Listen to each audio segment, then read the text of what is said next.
our round of presentations with our program folks. So Jamie, I'm passing it on to you. All right, thanks, Jason. Hello, everybody. What a great group we have today. So many people that not everyone's fitting on my screen. So I'm very excited that we are going to be able to share with you some of the great work that we have happening here at the agency, and opportunities for us to work with you as community partners to make sure that the residents of Aroostook County are getting the best services that they possibly can and getting their needs met. So one of the things that I wanted to touch base with all of you on today around our service delivery approach here at Aroostook County Action Program. We have over the last couple of years through the pandemic had so many people coming to our doors who had never sought services from us prior. And one of the things that we have really focused on over that time is really making sure that we are doing the best that we can to connect our customers to as many of the services that they may be eligible for, whether we offer them here under our roof or they are services that could be accessed through a community partner. And so we have really set an initiative here at the agency to ensure that we are connecting the residents of Aroostook County to as many services as possible in order to provide them the best service that we can,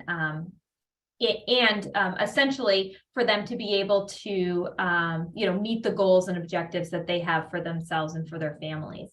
And so as we think about that, we've had a lot more communication and coordination and collaboration both internally amongst the multiple programs, the 40+ programs that we offer here at the agency, and with our community partners through a number of stakeholder initiatives and advisory councils and groups that many of you on this call are a part of as well. And so in the coming year, we are actually going to be focusing on how we as an organization can improve that service delivery model even more so by exploring how we might be able to really do a comprehensive intake for the customers that we serve, meaning that right now we have a number of programs that have very similar, if not the same, eligibility criteria.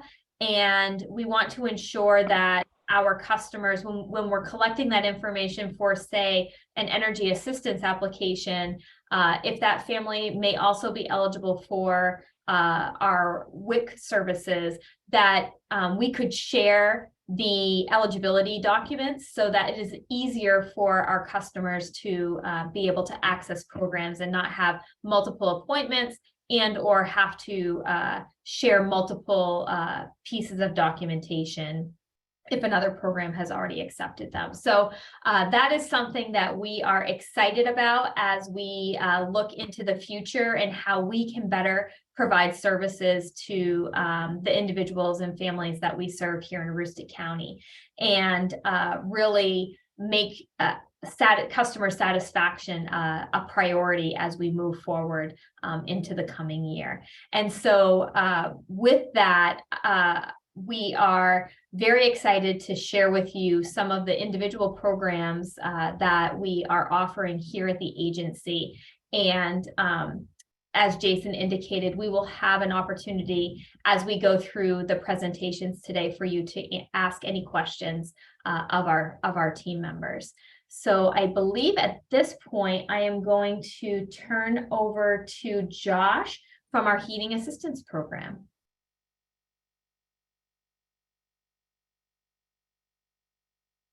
And Jamie, I'm not seeing Josh. He's might be just a little late joining us. So we're going to actually skip ahead and head over to Heidi Ratcliffe, who's going to talk about services that are actually quite challenged right now, those including rental and utility assistance and those for individuals experiencing homelessness. So Heidi, I will pass it over to you.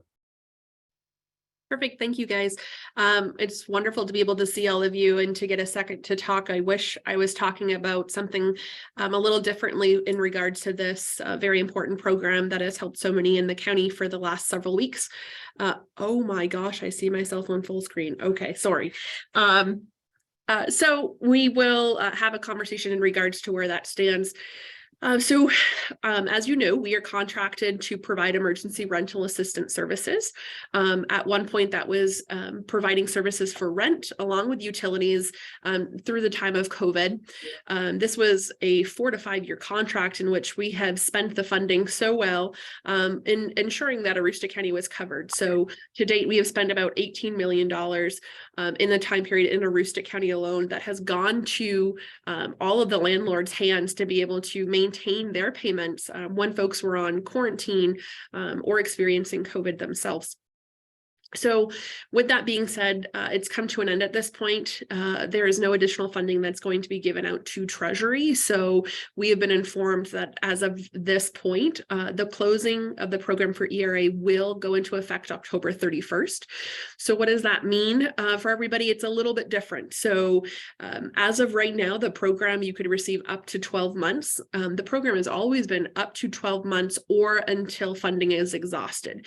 So for certain individuals, it's case by case. Some individuals are able to have the entire 12 months of assistance, where others might only have been able to benefit from 3 months of assistance because of when they applied for the service in the first place. So at October 1st, we were not able to take any new applications, any subsequent requests. So we're processing, our staff is diligently processing, and we are waiting for more information in order to continue on. Our staff will still be with us to do a lot of the data entry that was needed. We worked really hard to get the funding out the door, and so we need to do some data cleanup time at this point. But as of right now, December 31st, all individuals had their individual cases of when they're going to be using those services. So some individuals could be paid for rent until December, and others that could be the last of their month. I will tell you, this does affect individuals experiencing homelessness, as we've had about typically on average 100 households across Aroostook County in local motels and hotels. As of this point, today we were down to 68 rooms, but the 68 rooms are not individuals, or just individuals. It can be households as well. And at this point, we're still trying to work with those 68 rooms to get housed or to find some sort of shelter before the 31st. We have a task force from our agency that includes member of the community, the local homeless shelter, a couple of board members as well, and every day are actively seeking different options for folks to go, hopefully a congregate shelter. We've had some barriers to come up through that, whether that be zoning or sprinkler systems, but we have not stopped. This agency is going forth and doing everything that we can in our power to try to find an option for those folks when there's no other resources in the county. So that's our highlight for ERA. I don't know if there's any questions specifically that I might be able to answer from someone, or if we're holding questions at the end. Jason, not sure. I would certainly open it up on this topic if folks do have questions. I know this is one of those hot topics, so please do either unmute. Feel free to post any questions in the chat if you would like along the way. That might be one of the best ways for us to interject any questions you might have as we go along the way. Unless folks have questions. I will say that Heidi is absolutely correct. We are working on trying to find solutions for temporary overflow, emergency overflow shelters, and have a board task force that's been set up specifically to look at that, which includes a number of community partners working with us on it. And we're hoping to have a solution hopefully soon on that.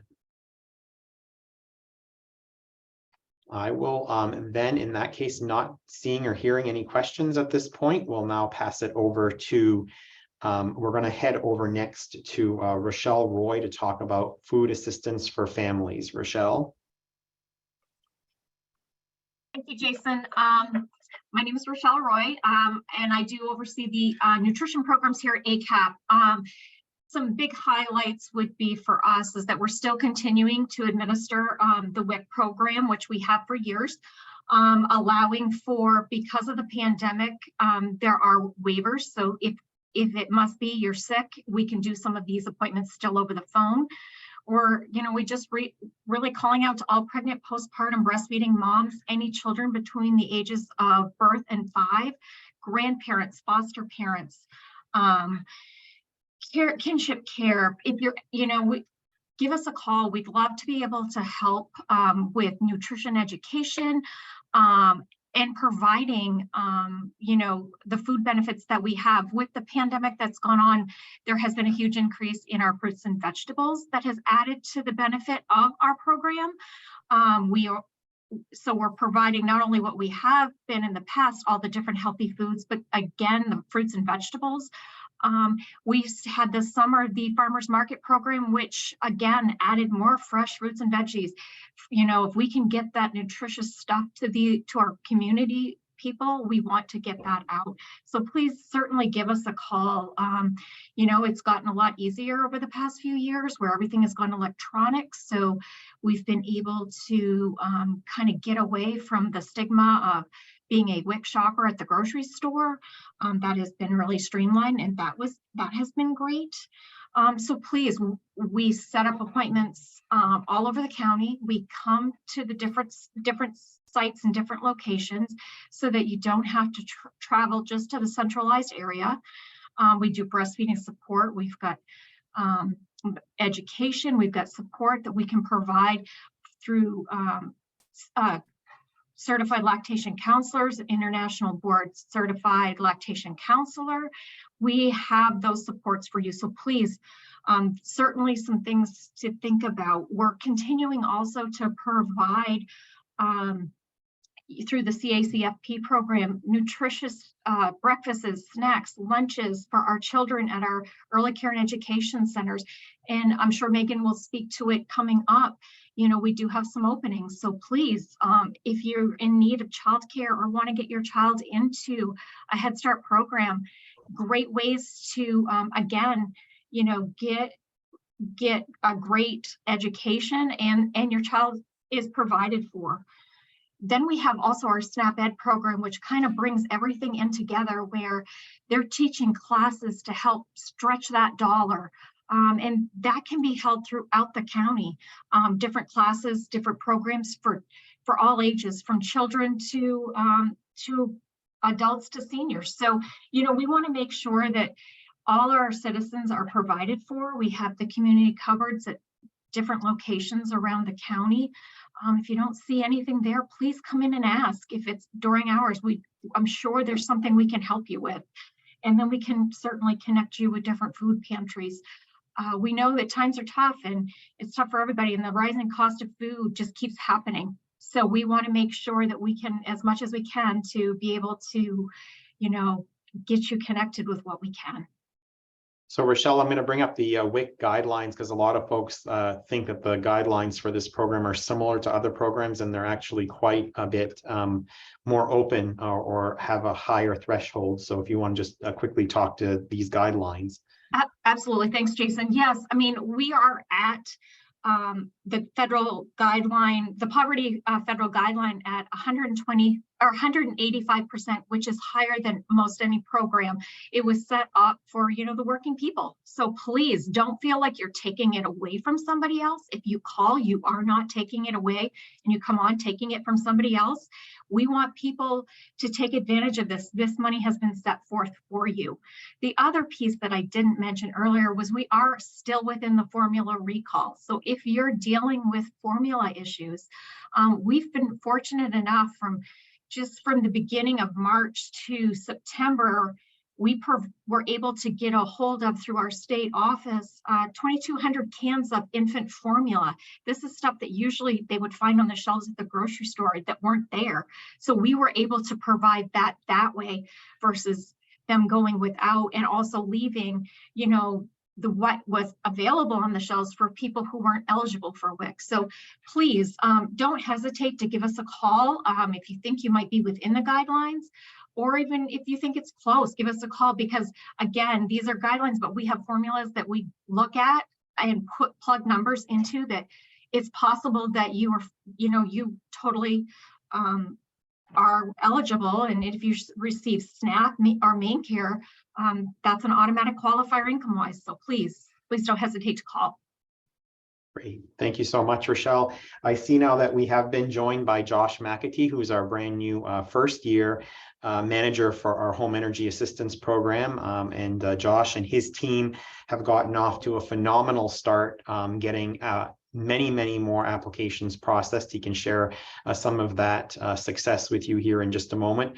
I wish I could say that came without challenges for that program this year, but we're going to ask Josh now to speak with you about the home energy assistance program, which is going to be on the minds of many folks this year. Yes, hello everyone. So this year we've doubled our HEAP staffing, which has allowed us to process way more applications than we ever had before. Also, Maine Housing decided to start the season about 5 weeks earlier this year. So that also helped. So with that said, last year at this point in the season, we had taken 307 applications with our new staffing levels. Just in the same time frame between late August and now, we've taken 2,200 applications. So Wow. we've actually 4x'd our productivity with only doubling our staff, and we have actually 3,500 applications done. But of course, we did start 5 weeks earlier in the season. There's also a shorter turnaround time to get into the program. So last year there could have been 2 to 3 month wait once you called in and tried to get an appointment, and like in the middle of winter, that's just not acceptable. We can't do that. So right now we're looking at about 6 to 8 weeks, depending on the schedule and the population density in that area. So like Caribou has only 1 intake person, so that's something I may be looking at in the future, but they are actually booking in December right now, so they are like 8 weeks out, but everyone else is about 6 weeks out in Holton all the way up to Madawaska and Fort Kent. So we've been able to service more people. We're waiting on the benefits to come out in early November. That'll be the same time that emergency fuel comes out. There also will be an online application process that will be coming out in late November as well. All of those are going to allow us once again to get heat in people's homes, and this is the most expensive market we've been looking at last year and this year, with everything being really expensive regardless of what you use for heat. The guidelines have gone up year over year, so more people are available than ever, and we'd like to also share that if you can use the last 12 months worth of medical expenses, so that's both bills as well as insurance premiums, which can make a huge difference. So if you have, a copay on a pharmacy prescription, you can take all of those up over the last 12 months and use that for that 1 month income level. So if we're looking at, a household of 1, we're looking at, you have to be below $2,572, but you could be at $3,000, but have $500 worth of medical expenses or premiums over the last year. And that would bring you down right within being able to qualify, and you would still get a benefit. So I think other things important to note here from our HEAT program, Josh, just to help walk folks through as it relates to expectations of these things that we have included on a flyer for this season. Yeah, absolutely. So the HEAP application includes an application completed during a HEAT appointment and the submission of required documents. After that, usually takes 2 to 8 weeks, depending on how soon the documents are received. Phone applications do tend to take about a week or 2 longer because we have to mail you the documents. You have to mail them back to us, and they're not considered received until we get the documents back to us. We just talked about the medical expenses in the last 12 months. So that's a really big one that's going to make a lot more people eligible than normal. And with the higher heat prices, you're not taking money out of anyone else's pocket, just like Rochelle was saying. We have the money in the funds to help, and we're here to help you. Benefit amount for eligible households varies depending on household size, income, and other factors such as how big the home is. Benefits are typically paid to your fuel vendor as a credit on your account, and you will have to have an account already set up in order to have the appointment. So I think that the other thing that's important that we share with all of you is right now we're probably in the most precarious part of the season for us here at ACAP. The month of October historically has been our most challenging month as it relates to fuel emergencies. We all know that October is a heating month here in Aroostook County. And we started out the month very cold. We seem to have recovered a bit in the last week or so. But we quickly, in the first day of October, or October 2nd, the first working day of October, our Home Energy Assistance Program team, which was processing emergency fuel applications with any remaining dollars left from last season, which were lesser than they have been in previous seasons because of the fact that the cost of heating oil rose exponentially in the latter half of the heating season last year. So we basically, $4,000 October 2nd alone in emergency fuel funds went out from this agency. It's left us in a very challenging position because we do not have a recourse for the remainder of this month for emergency fuel. We've been referring folks to 211 Main. We said that this is not a practice that we like to do. However, unfortunately, the emergency fuel funds through the federal HEAP program are not available in Maine to community action agencies until November 1st, as Josh indicated. So that basically leaves us with the next couple of weeks in a very challenging situation as the donor dollars have essentially run dry. So those are the discretionary funds that we receive. And there's no emergency fuel assistance available until November 1st. What helped to fix this challenge last year, in addition to the lower cost of heating oil and a greater carryover from the donor dollars from the previous season, which we always reserve a specific amount of those because we know October is going to be challenging up here. What was better last season, in addition to the cost of heating oil, is that, as I mentioned at the beginning of the call, there was a supplemental payment released to all Home Energy Assistance Program customers. That was released in late September, which was an identical amount to what had been received in the season prior. So folks had something to start the season with. And then an early release of benefit for those who had already gone through the application processing and certification process through ACAP and Maine Housing in the middle of October as such. That initial, no supplemental payment this year, and the initial payment is currently in recalculation right now because of what you may have heard through the media of the additional $1 billion nationwide being allocated to the Home Energy Assistance Program. So Josh, it's not a Josh and his team issue. That's a calibration that's happening at Maine Housing as they have received the total dollars of that $1 billion that will be coming to Maine. So the good news is that when the payments are processed, and Josh and his team are required, as every other CAP agency in the state, to process those who are calculated as the most vulnerable in the earlier part of the season. And by getting not only a doubling in staff this year, but an early start by over a month over last year. They started in mid-July taking applications as opposed to late August, which has been tradition over the past several years. Josh and his team have gotten quite the head start and done a phenomenal job on the processing side. Unfortunately, the payment side, which is not in our control, the payment to vendors is not going to be happening until into November. So we are hoping for continued warmer days like this in the month of October to get us through to November 1st, when emergency fuel funding will be available, and then shortly thereafter, the initial round of payments for those who are already processed.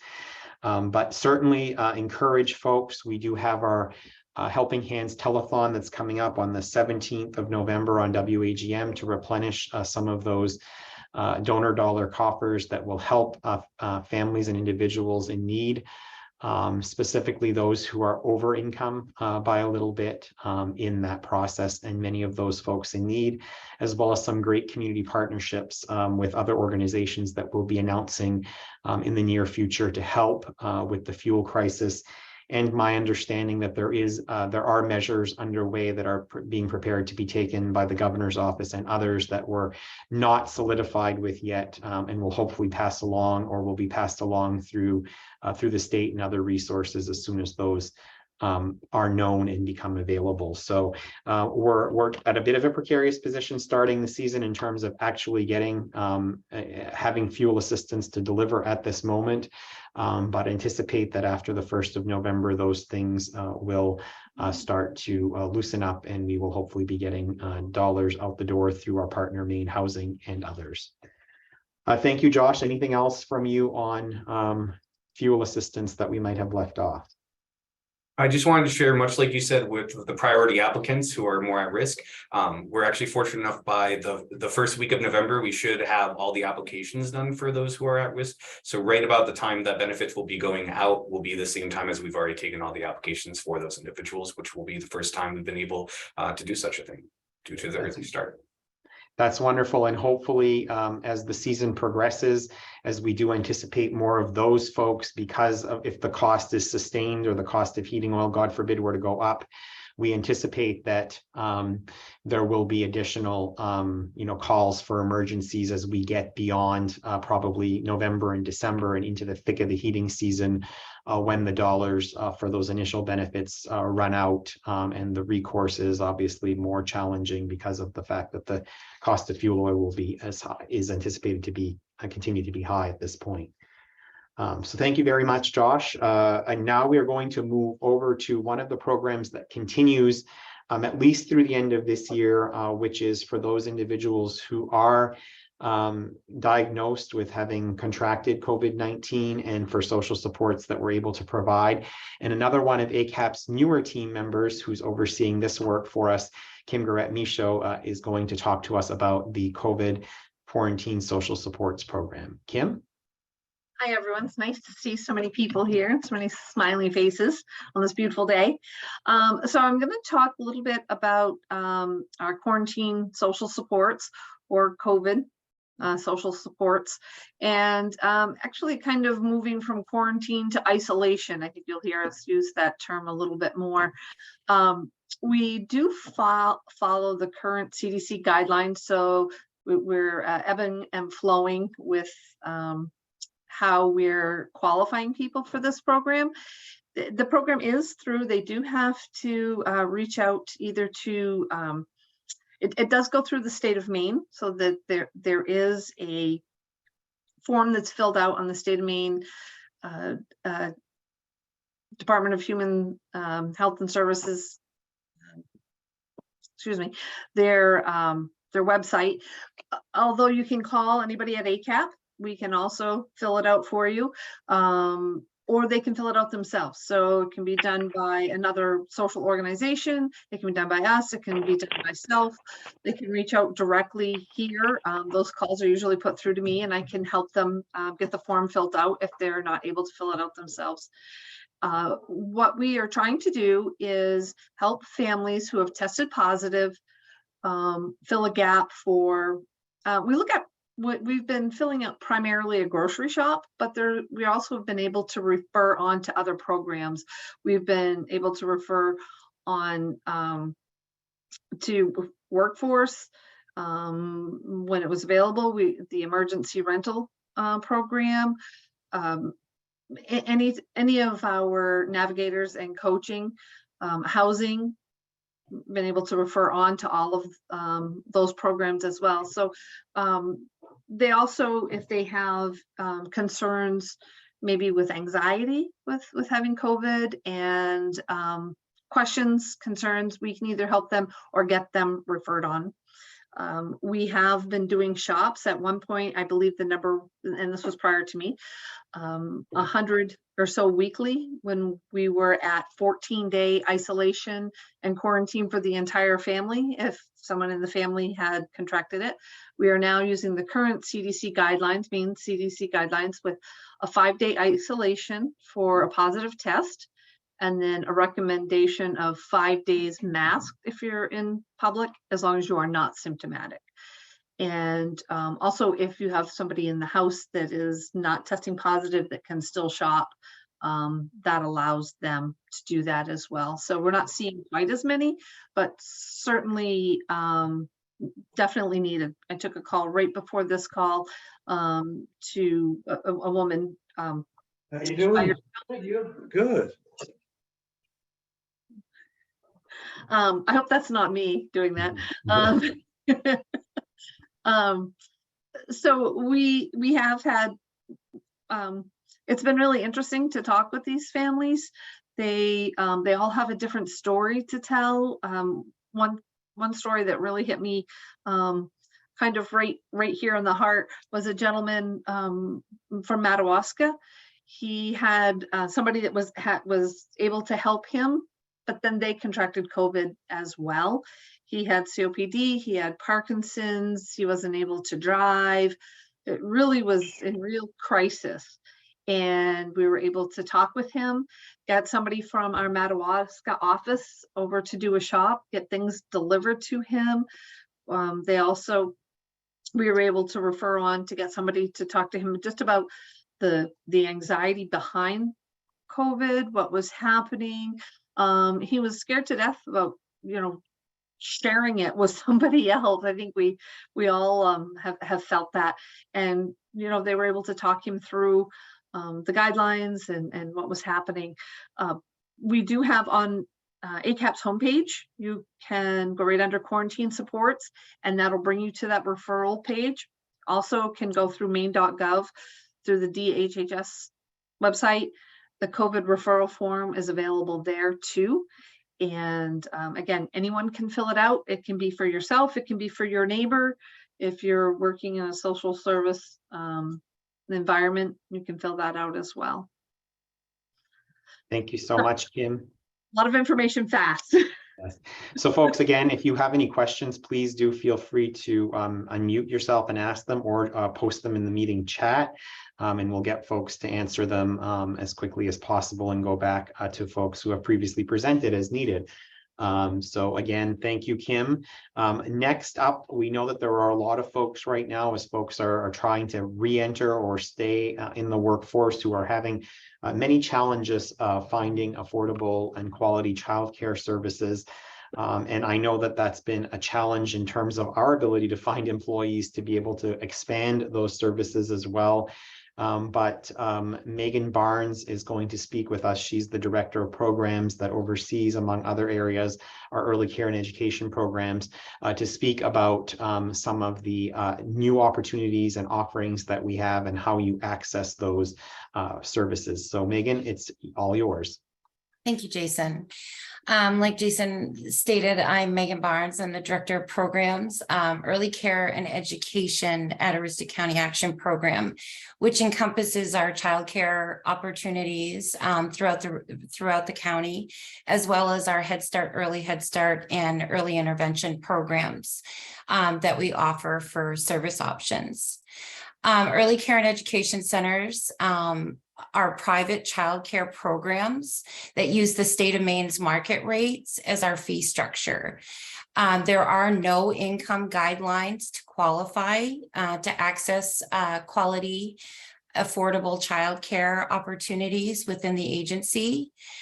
We do accept DHHS vouchers and childcare subsidies as forms of payment, as well as private fees based on those market rates for the families that enroll.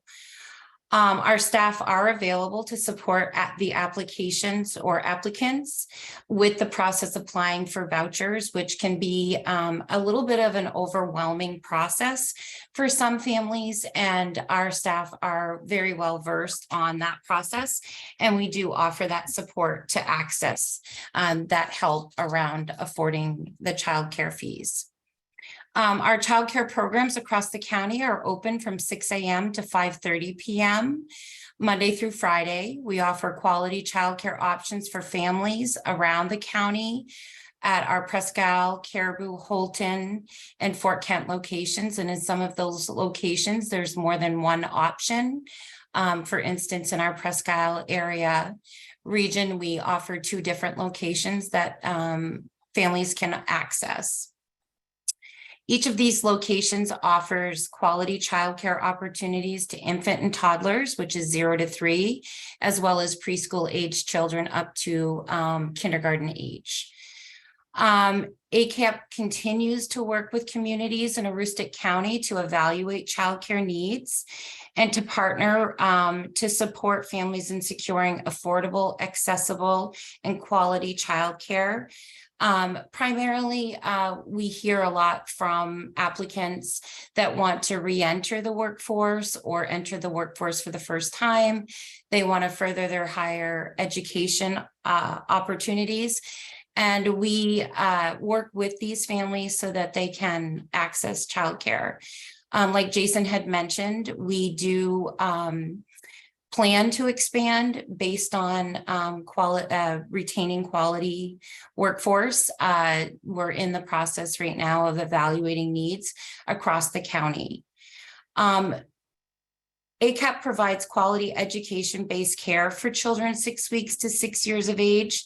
The program is based on providing care as well as quality education experience that offers a developmental curriculum and is designed to meet the individual needs and interests of each child enrolled. The program offers language-rich and nurturing environments by certified trained staff for children. We provide nutritious meals and snacks that are approved by the USDA meal guidance. It allows applicants to access comprehensive services that the agency provides. We provide access to mental health supports, nutrition education, ongoing family supports, and accessing resources within the agency as well as in your communities. To apply for a childcare slot, interested parties can visit our website and access the application to be placed on a wait list. We do have staff that are responsible for the childcare enrollment. Typically, we get in touch to support the fee process and determine the fee agreements. We've also provided information around the availability of slots within the region that they're applying for. And we provide other information that we may need to attain from the applicant. Within our program, we also offer Head Start and early Head Start services.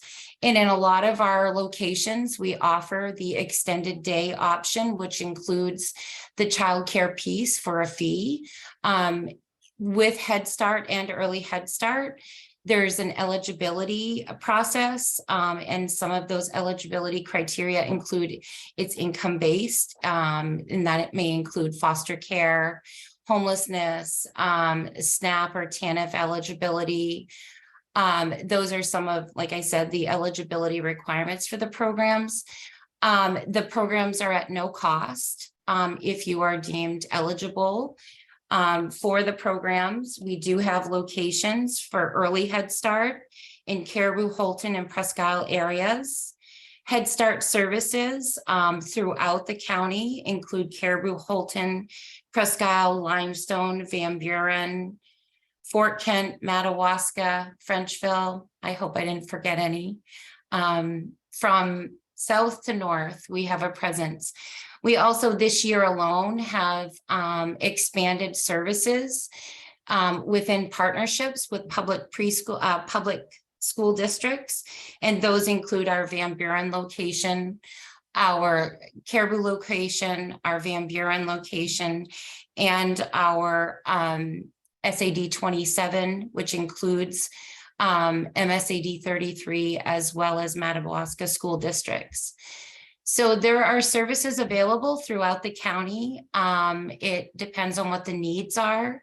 All of our services that we provide does allow access to the agency's programs that have been discussed here today and many, many more.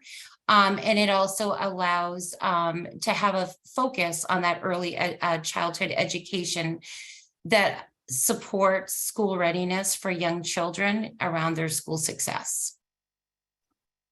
Thank you very much, Megan. Again, if you have any questions, please feel free to post them in the meeting chat. I will note that our Director of Advancement, Sherry Locke, has placed an access site to receive COVID tests. There are kits that can be sent monthly and refreshed monthly for you.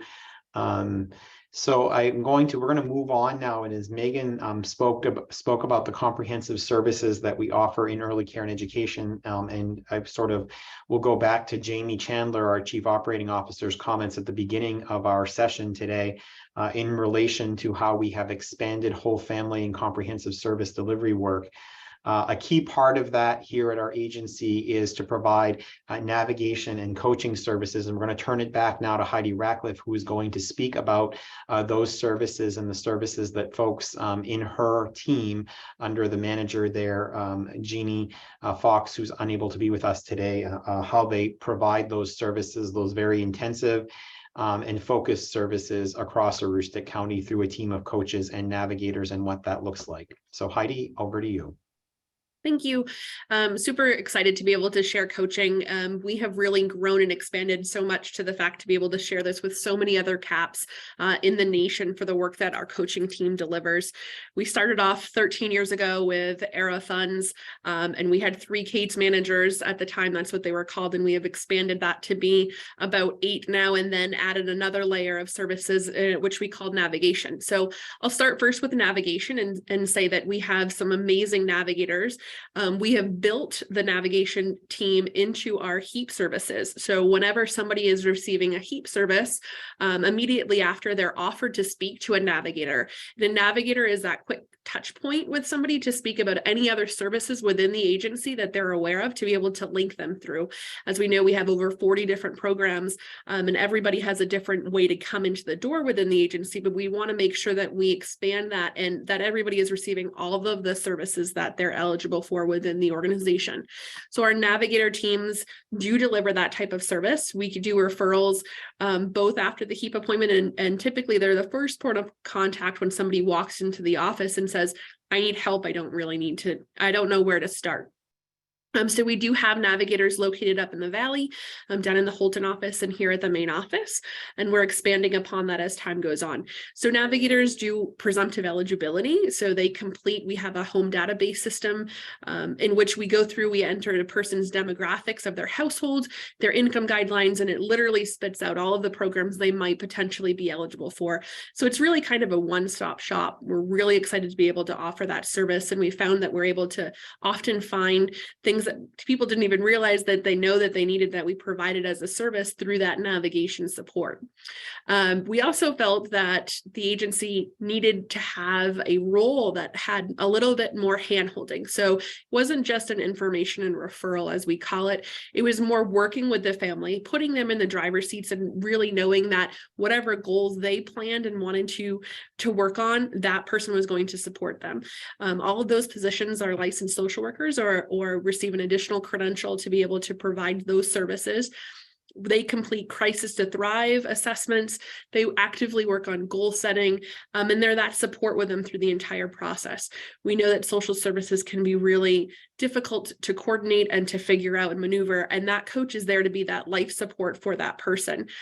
We've gotten really creative over time with how we provide coaching services. We don't only just provide coaching services to kiddos in our early care and education center and their families, but we also provide it to individuals who receive heating services. We have an extra funding source called Assurance 16, which helps people prepare to be more energy efficient. And as they complete this program where they have financial literacy and they work on being energy efficient, they get incentives along the way that go towards their electric vendor or their fuel vendor of their choice. It's a great incentive program, and that's, again, a coaching process. Coaching is a process, not a program. We really focus on making sure that it's holistic and that it touches the entire family at the same time. So it's not just one service area, it's an array of services that cover several different domains, monitoring things from education to income to transportation. And the list can go on and on. Really, again, driven by the family and whatever direction they want to do. And I say family, that could be an individual as well, because we have several individuals receiving coaching services. So I guess that's what I will say for navigation and coaching.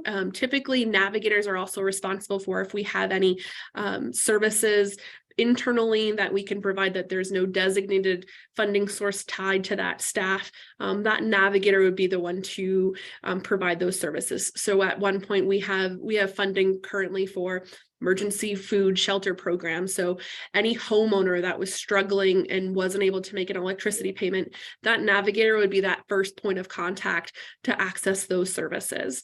And we try to really ensure that all of the services are available and clients are able to access them as they become a need. Great, thank you so much, Heidi. I think that one of the many opportunities that we've had throughout the past 3 years in operating sort of pandemic operations has been that we've had a number of programs and services that we've been able to offer the people of Aroostook County, like emergency rental assistance or others. But I think that one of the challenges that has come with that is that we've sort of been a bit off message in terms of what ACAP is all about and who we are. We exist to provide individuals and households and families with economic and social mobility. And in some cases, particularly with the elderly and disabled, we provide programs that provide sort of a safety net, such as our home energy assistance program and things like that, that allow people to stay and live in their homes. But we continue to work through coaches and navigators to really live the part of our mission that is about helping families, individuals, households work toward that social and economic mobility. One of the many ways in which we do that, and one of the key pillars of our whole family work, one of those is early care and education, but the other is pathways to education and employment for the customers that we work with. And so one of the areas that ACAP has had a long tradition and history of working in is in the workforce development arena. And there are a number of programs that we've offered over the years, and some continuing ones that have sort of remained somewhat consistent over a number of years here at the agency. So we've asked Kathy Williams, who oversees our workforce development programs here at ACAP, to share with you what programs are available currently and how folks can access those. So Kathy. Thanks, Jason. So currently we have, and we have had for many years, our WIOA program, which is Workforce Innovative Opportunity Programs. And we work specifically with adults, dislocated workers, and the youth population. So kind of, I think, there's a place for everybody that fits in. There are requirements for all of those programs, mostly income requirements, except for the dislocated worker program. And we currently have funding available and are ready to work with any or all of the population that needs our services. It might be that they want to go back to school and get some education. It might be a 2-year program. It might be a short-term training program. So we do have funding available, and they just need to contact me here at ACAP, and I will get them connected with one of our counselors, and we'll do the process to find out, what programs they're eligible for and how we can help them do that. We also recently just received 2 youth grants. One is a youth career exploration grant, and it's to work with youth ages 16 to 24. It's really to help them look at what their career options are and try to steer them in the right path of what it is they want to do. I mean, if they're in school, what do they want to do when they're done, when they graduate from high school? But it's also to work with the youth that are out of school and helping them figure out what their career path is. And by doing that, we'll do a little bit of curriculum with them, talking about soft skills that employers are looking for and things focusing around employment. But also doing a job shadow or work experience with them to find out if, they might want to say, I want to be a nurse. So let's do a little job shadowing. They may find out that that's not what they want. They might want to be a welder or a truck driver, or who knows. I mean, that's what we're here to help them do, is find out where their career path is going to lead them, and doing a job shadow or a work experience will help with that. Our other grant that we got is called the Extended Learning Opportunity Grant. That's to work with youth that are 16 to 21. And we're going to really focus that on maybe the sophomores, juniors, and seniors in high school. So they have to be at least 16. And it's kind of focusing on the same thing. This is it's a 60-hour paid work experience or job shadow for them. 20 hours of that will be curriculum, and our prevention team is coming in to do some of that curriculum for us. Again, talking about soft skills and things that that are going to affect how you work in a workplace, and then doing a job shadow. Again, this is a much shorter version of the first one I was talking about. So it's 60 hours. They will get paid, and so what kids don't want to get paid? It comes with a lot of support service dollars in this Extended Learning Opportunity Grant. We're committed to serving 115 youth. And we've really talked about, how we can use those support service dollars to help the youth. What's one of our biggest,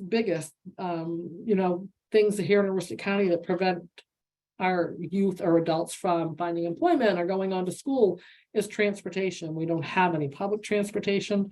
And so for them to get around is hard. So we thought about in this extended learning opportunity grant, how we might be able to help these youth is helping them getting their driver's education, helping them get a license.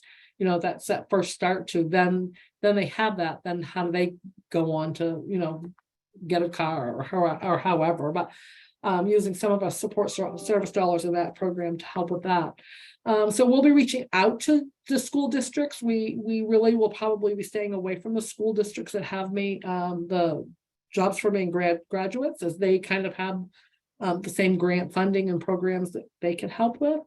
But we'll be reaching out to the schools. But if anybody has any questions, they can certainly call me directly here at ACAP, and we can talk about the programs. Or if we're not getting to your schools quick enough, call us and say, hey, when can we think about reaching out and talking about this?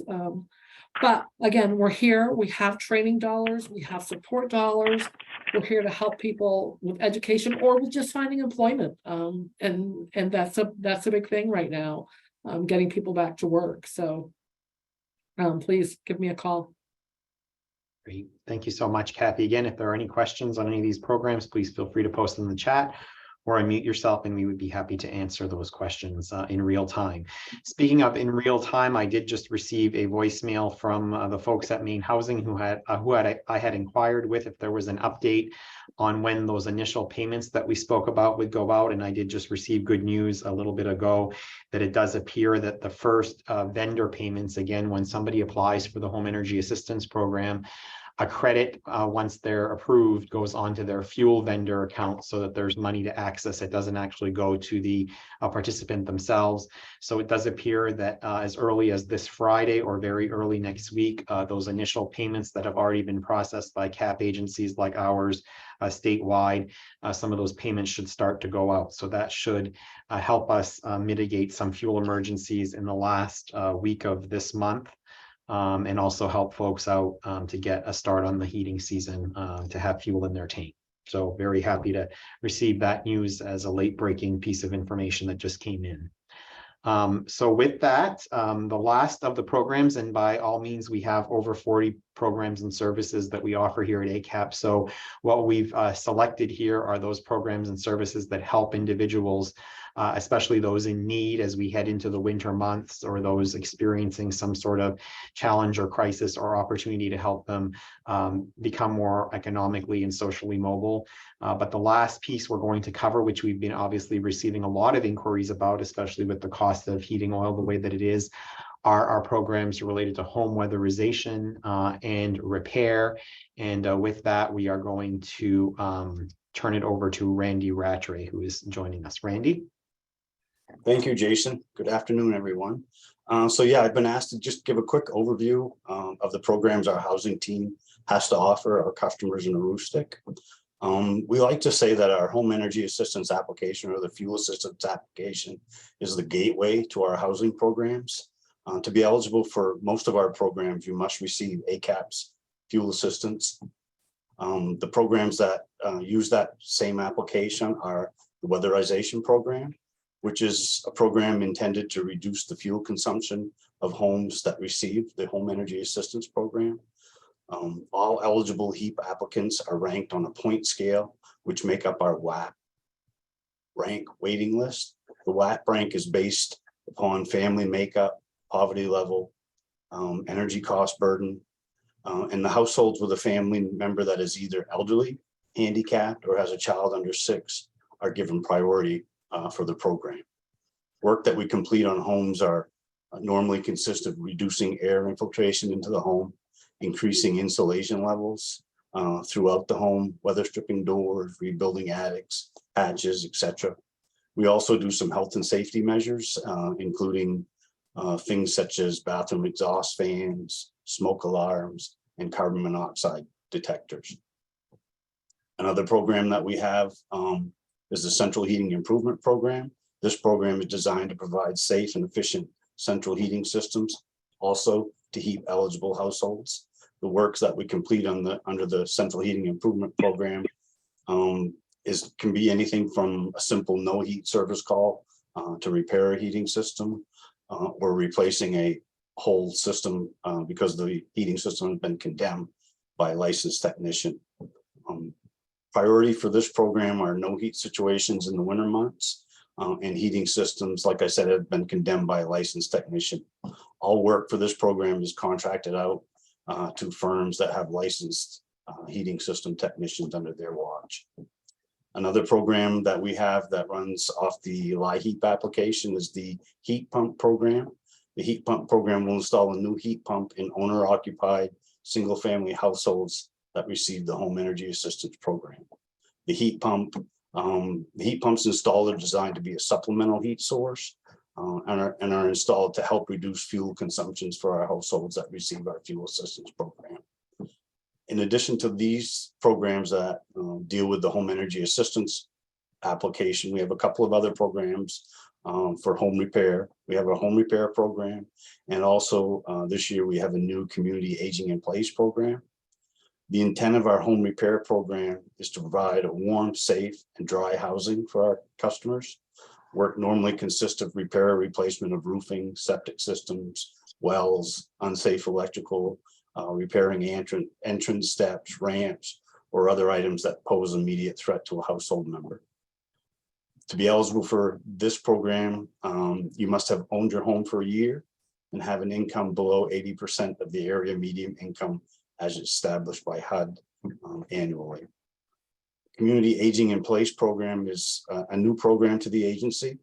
It can provide elderly households with safety items in their homes, such as handrails, grab bars, raised toilet seats, and minor repairs to steps, plumbing, things of that nature. To request more information about any of our programs, feel free to reach out to the housing office here at ACAP, phone number 768-3023, or you can contact us through email at housing@acap-me.org. Great. Thank you. Thank you so much, Randy. So we did want to reserve, we're at 3 o'clock on the dot. We did want to reserve as much time as possible for folks who had questions.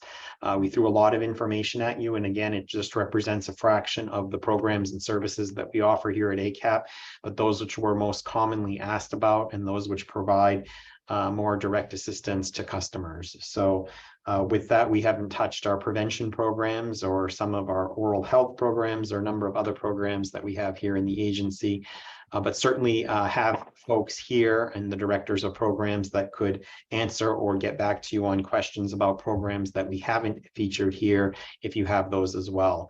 So would invite anyone to unmute themselves or to just again post a question in the chat. And again, we would be happy to answer any of those for you.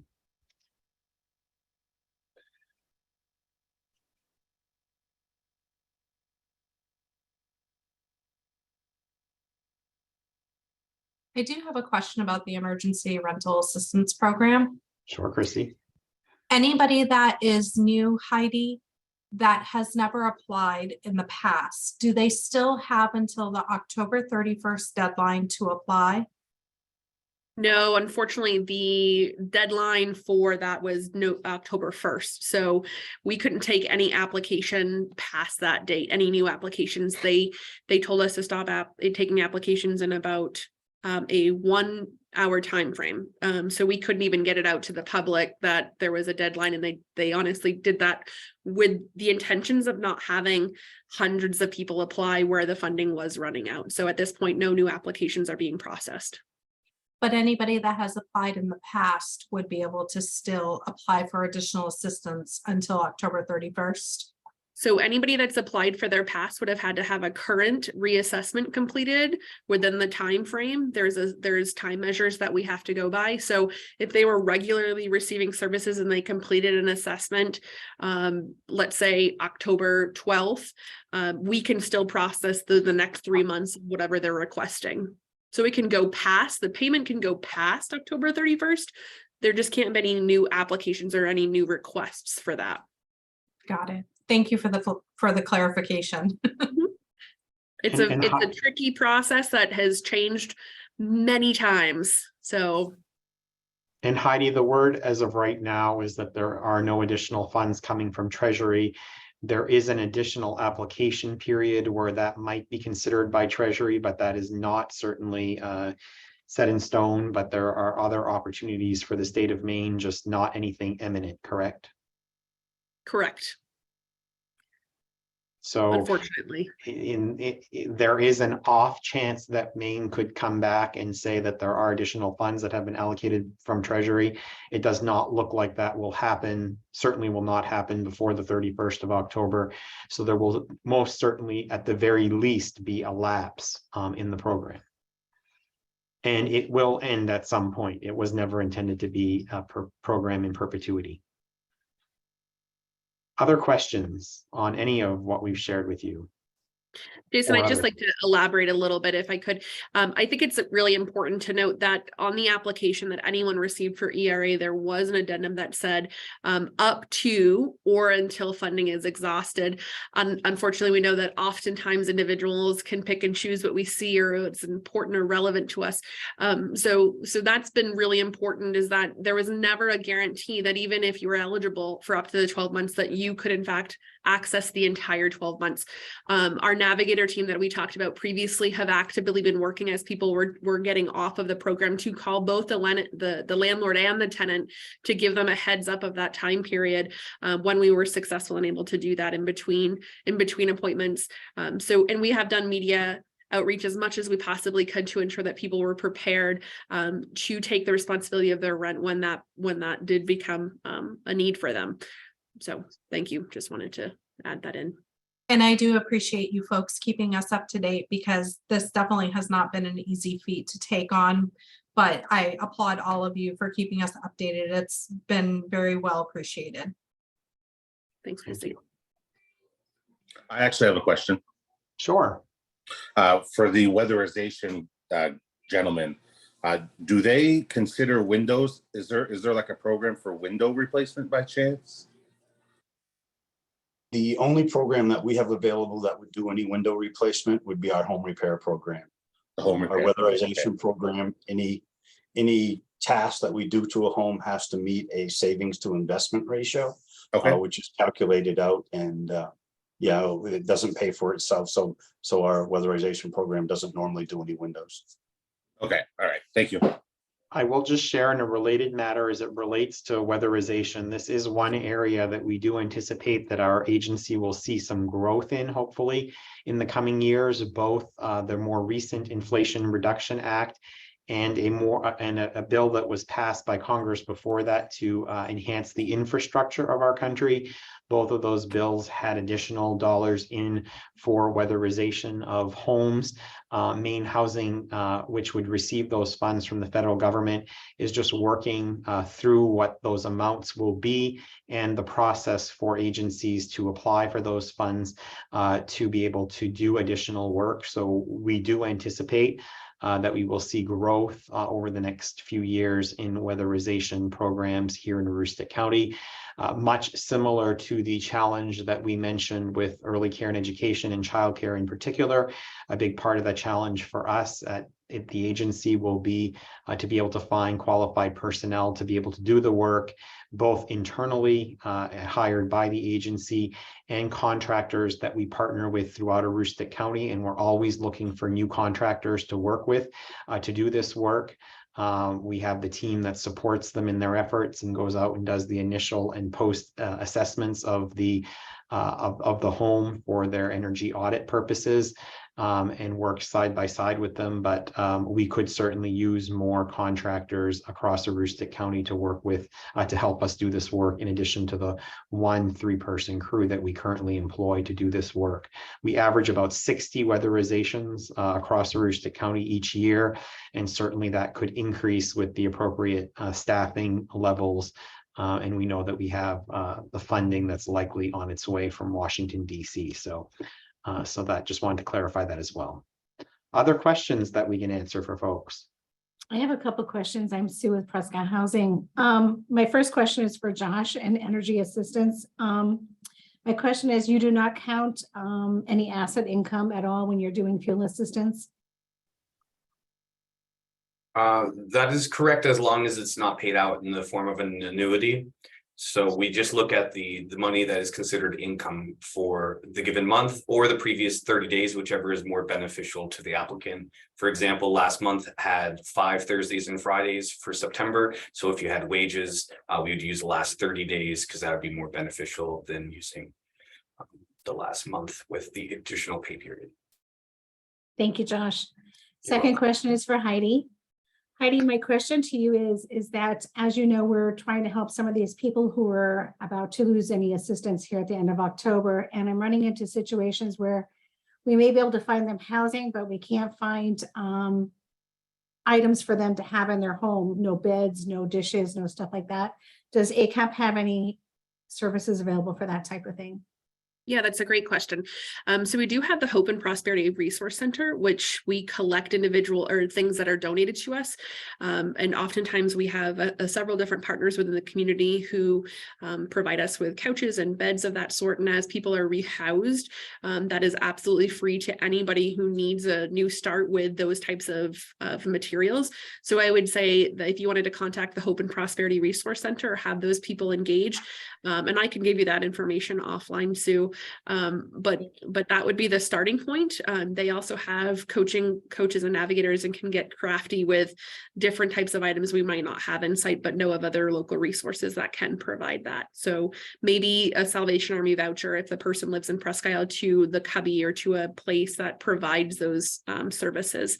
As we wouldn't want to have anybody sleeping on the ground. So if we're able to get creative with getting a bed, if it's a Presque Isle residence and they haven't used that resource yet, we might be able to have that as an option. Thank you. My other question to you is Maine Housing issuing more vouchers to ACAP to help supplement these people who were running out of services at the end of October? Issuing vouchers in regards to payments for housing? Yes. So I can say that there is incentives to go in that's happening statewide to help with the situation. There's not any funding that we've received in addition beyond ERA to help pay for individuals' rents. I can say that there's some new programs in the pipeline that is coming to help reduce the amount of individuals experiencing homelessness that include landlords' incentives to try to get different landlords to try to take on a different population they might not have served before. And those comes with cleaning incentives and moving incentives and a lot of different things that would really draw the interest of the landlord. But we have yet to have that contract. We're in talks currently and anticipating that to be coming down the pike within the next month or so. Thank you, Heidi. Thank you, Sue. I do see a question here or did you have another one, Sue, before I? I'm all set, thank you. Okay, great. I do see another one here in the chat that asks, we have coaches or navigators that go to the hospital to speak with the spouse that is now going to become the caretaker of the patients once they go home? And Heidi, I think that the answer to that is that there are case managers at the hospital that do that, who often connect with us to provide additional support. So it's not that we go to the hospital, but they often connect with us, correct? Correct. Typically, all of the local hospitals have social workers and case managers directly embedded into their facilities. So that's often a referral source. If they aren't able to provide those services directly to those individuals, they would reach out to one of our navigator and coaches within the specific regions, and we would connect at that point, especially when they exit the hospital. But that first connection would happen internally within the hospital itself. And beyond that, I would add that some of the things that we've been able to do with other healthcare providers in the region, we've partnered, especially with Northern Light Health, on providing additional screening questions that patients are asked who go for medical appointments at primary care, for the most part, related to some of the services that we offer, some of the social determinants of health. So for example, if they are screened as food insecure, in the questions that their providers ask them, they will be referred to us for services or other and other screenings for services, including the Home Energy Assistance Program and the like. So we do have a great working relationships with area healthcare providers to pick up where they leave off, especially around the social determinants of health. Our Director of Advancement has reminded me that if you are in this call and you do not receive every Tuesday morning at 5:05 a.m. ACAP's weekly briefing, which oftentimes has updates on things that we're talking about here today and new programs and services and opportunities for Aroostook County community members to connect with us, please put your email address in the chat and we will make sure that you are added to our weekly briefing distribution list, again, which typically goes out every Tuesday morning just after 5 a.m. Each week. We'd be happy to add you to that again as a sort of a more point in time opportunity to connect with our programs and services and learn what might be new as it relates to those. Other questions from folks who are joining us today?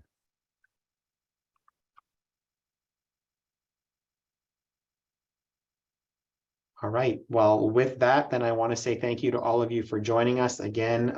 Good news in the context of the time that we've been together today in terms of the first round payments going for those, especially the most vulnerable seniors and families with very young children who have been processed already for the Home Energy Assistance Program this season. That those first round payments should be going out later this week, early next week. Again, we have staffed up in that program so that folks should not be having to wait an inordinate amount of time to get in for an appointment, especially new folks who are calling in. And then after the 1st of November, we should have a recourse for some emergency fuel dollars for those who do qualify for the Home Energy Assistance Program. And again, one of the things that we always do when we receive an emergency fuel call is to try to ensure that if the household is eligible for that federal benefit, that they are processed accordingly. Jamie Chandler, Chief Operating Officer, did you have any closing words that you wanted to share with folks? Just wanted to thank everyone for attending our session today. There are a lot, as Jason indicated, a lot of programs that our agency supports and provides, and we only touched upon a few of them today. So we encourage you as community partners, if you have questions, please reach out to any of us and or call our main number or email us at info@acap-me.org to learn more and get connected to any programs that perhaps we may not have spoken about today. So thank you all.